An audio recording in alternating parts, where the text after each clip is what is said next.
Hello and welcome back everyone to Stylized Environments with Blender for Geometry Nodes. In our last lesson, we left ourselves off with these nice wood frames, which we're now going to continue making use out of and actually create a nice support for the triangulated section of this roof. So to start off, we're going to simply create ourselves a new mesh to make use out of. We're going to hit Shift and A. We're going to find ourselves a plane like so, and now we're going to make use out of it to drag it across the side of this roof. So let's go ahead and do that.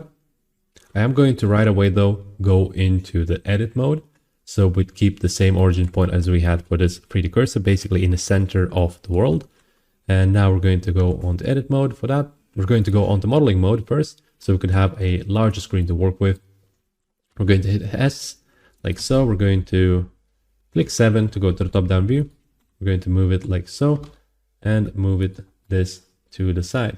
So we're going to start off with just following along the side of this roof over here.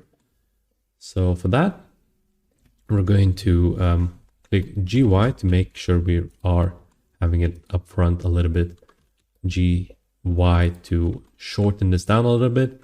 Now we can click, we can select it all. Click A, click 1. And we're going to position it like so. And the first piece that I'd like to do is we're going to click 1 to go on to the vertex selection. We're going to select these ones at the end. We're going to click 1 again. We're going to now go and put it all the way at the top like so. And now we're going to just get some edge loops basically that follow along this side. So Control R. Actually, it's not going to be quite as visible. We need to make sure we are within this view over here. Control R. And we're going to add, let's say, this amount of edge loops. So 5 number of cuts right in the middle. Now we can go ahead and edit them out. I'm going to make sure I click Alt and Z to make sure we are within a transparent mode. And I'm not sure if we are in transparent mode. Let me just go ahead and check. So we are. Okay.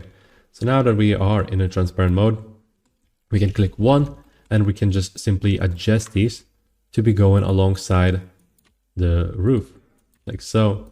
The reason we're doing this is basically we can turn this into an actual mesh, simple plane. And for us to do that, we're going to go on to add modifier and search for solidify like so. Solidify will allow us to get a bit of this thickness. So if we were to hold shift and increase it, we can see it moving like so. I will change this back to a solid viewport mode, so we wouldn't be seeing the textures. It'll be easier for us to work with. Click Alt Z and see how this looks like. And the type of wood that we need to make is a little bit thicker. So I'm going to hold shift and drag it to a negative value of minus 0.05. So it's going to give us this sort of thickness. And I think that's a quite nice base for us to work with. Going to click, go on to edit mode, select it all, click G, Y, move it to the side. Like so. And I'm thinking how far I want it to be in.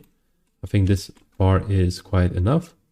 Now this wood over here is going to be overlapping, which I think is okay because we can just select these last pieces like so. Click GZ, move it upwards, and there we go. We're going to get ourselves a nice piece. Something like that. I think that's quite all right. There we go. Okay, so for this particular piece, we want to make sure that it is actually placed right underneath these wood blocks. I'm going to again click 1, go on to edit mode, make sure we are selected with Alt and Z. So click 1, and now we're going to slightly readjust it to make sure it's not actually overlapping these tiles. Something like that. We want to make sure that the change in the way the angle is being basically curved is not too extreme. So for example, something over here, it's not quite right. So I'm going to click GX and a little bit off so it's actually consistent with the overall curve. I'm quite happy with this result. All right. So now that we have it like so, we can go ahead and add a couple of options. We'll start off with mirror like so. Right away, it's going to mirror on X to the other side, which is great for us. The other end is going to be over here. So we're going to go ahead and do that. We're going to click mirror axis Y as well, and there we go. Although in this particular case, I think it is a little too much out, which is totally okay because we are going to be changing it right away. We are going to start off by, let's go ahead and add a bevel actually right away. So bevel, and I'm going to make sure we have the scaling properly set up. So clicking Control and A, rotating and scaling, reset like so. Now find ourselves the bevel, holding Shift, lower this down by quite a bit to a value of 0.04. I think that's quite all right. Yeah, I'm quite happy with this result. So in this particular case, what we need to do is basically we need to apply everything except for bevel. The reason we need to do that is for solidify. If we're not applying solidify, we're not going to get ourselves the textures. It's going to not give us the option to UV unwrap this. For the mirror, we need to make sure that we have some variation in both ends. In this particular case, we also need to move this a little bit back onto the roof itself. So let's go ahead and actually do that. We're going to simply start it off by, let me think for a second. Yeah, we're going to just simply click Control and A on solidify and Control and A on mirror. Both of them are going to be nicely applied. And then we're going to go back onto edit mode, click Alt Z to make it see-through, select this back end, click GY, and there we go, nicely hidden out of the side. I think that's quite nice.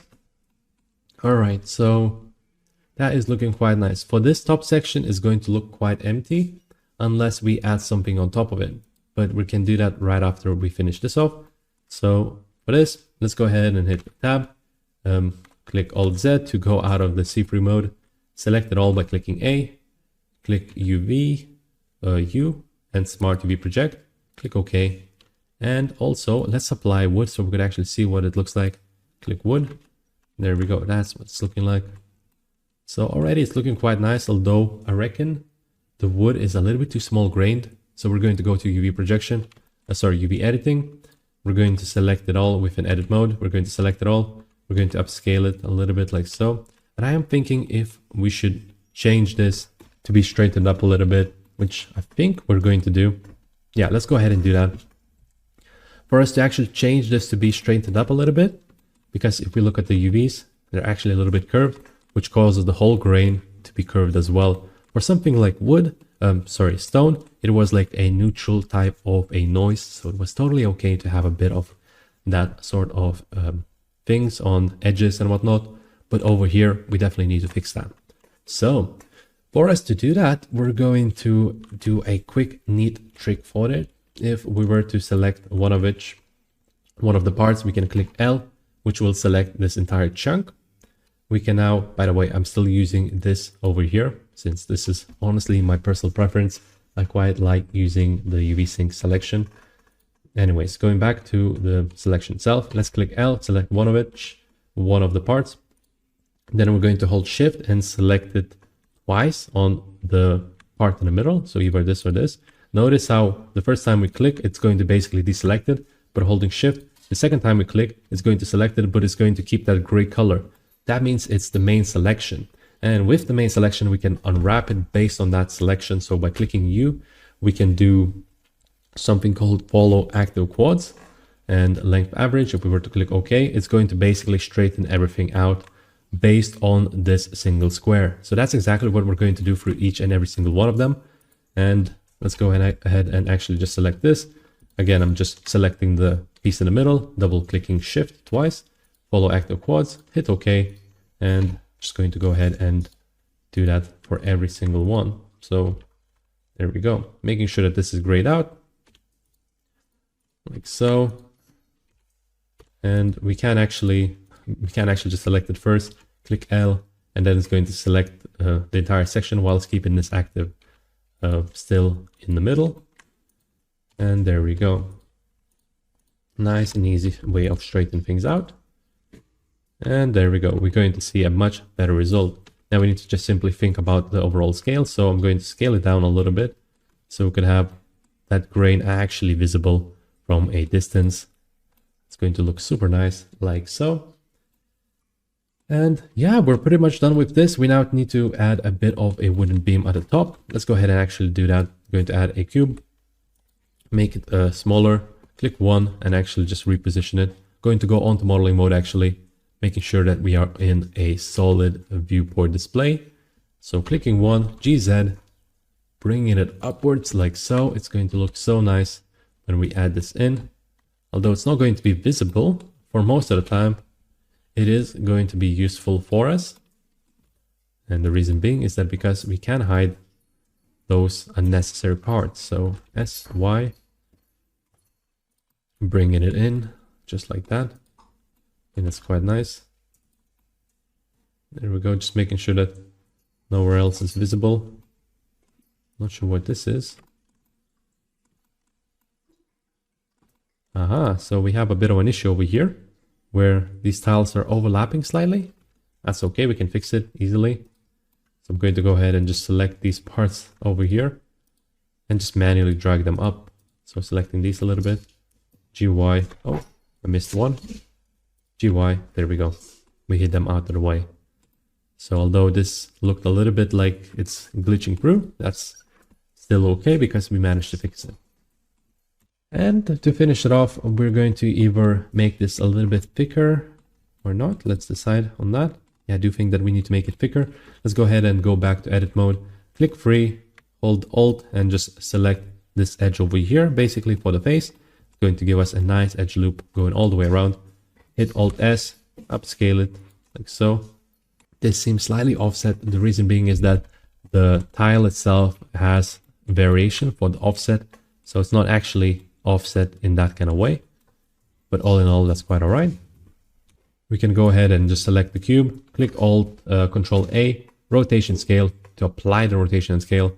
Go back to modifiers, search for bevel, apply this, make sure that the amount is set to quite a low amount, 0.0, I think 0.04 in this case to make it more beveled out. Going to bring this a little bit more to the front, just like so. There we go, looking quite nice. Actually, I will bring this back to 0.03. That's looking much better. Let's go back onto UVs. Real quick, we're going to just select it all within edit mode. Click U, Smart UV Project, click OK, and let's see how this looks like.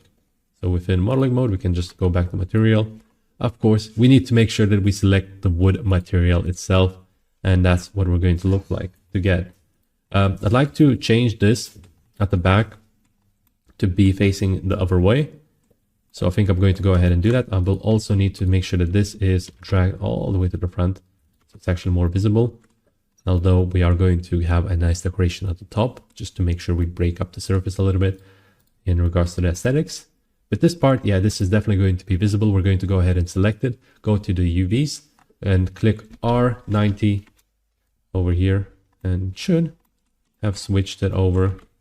There we go. It has switched it over. So that's good. And yeah, we're pretty much done with the section for adding the framework for the roof. We're now going to move on with adding additional framework, and we're going to stabilize this section. So we can see that it's just still floating in the air. We'll need to fix that. We'll need to make sure that it's properly connected to the well. So we're going to continue on with this in the next lesson.